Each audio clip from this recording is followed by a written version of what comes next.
Partido Federal ng Pilipinas.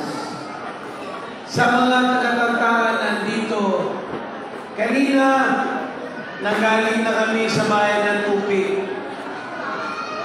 Nakaarap ko yung mga 4,000 to 5,000 students.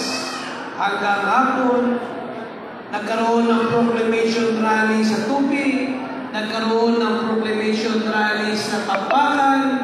Andito na kami ngayon sa Tantangan, babalik ng Coronadal, tutuloy ng Banga.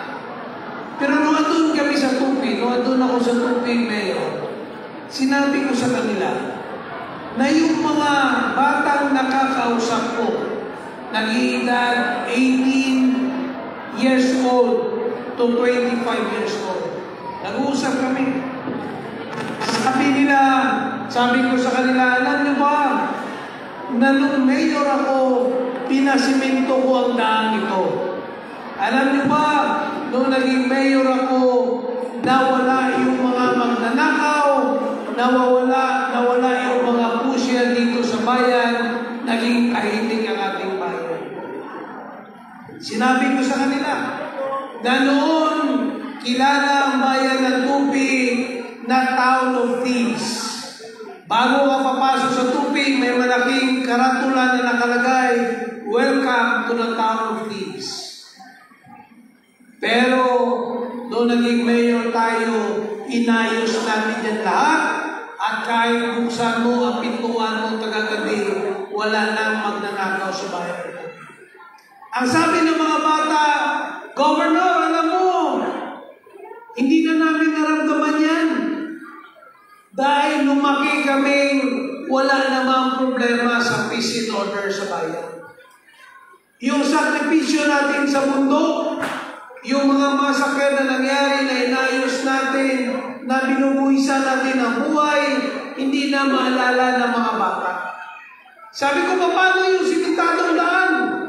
Sabi niya, "Mayor, hindi na rin namin maramdaman.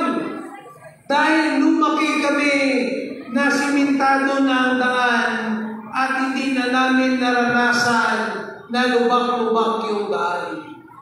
Sabi ko, paano yan ngayon? Paano kayo bubuto sa amin na hindi nyo naman naramdaman yung hirap dahil nakalakihan na ganito ng sitwasyon? Sabi niya, alam mo, Governor, ang rason kung bakit sumusuporta kami mga kabataan sa iyo. Dahil posible na nakalimutan na at hindi na namin naramdaman yung hirap, kaya hindi namin naramdaman yung ganito kaganda na mga programa. Pero ang hindi namin makakalimutan sa iyo, dahil sa grupo ninyo, nakapag-aral kami ng libre hanggang kolehiyo. Nang dahil sa iyo at dahil sa grupo ninyo, wala nang problema ang pamilya namin tuwing na-ospital dahil libre ang ospital sa probinsya ng South Carolina. Yan ang maalala namin at maalala hanggang sa susunod na henerasyon. Lahat ng aspeto ng development ay talagang pinagsisikapan natin na masabay-sabay natin iaangat lahat ng ito sa probinsya ng South Cotabato.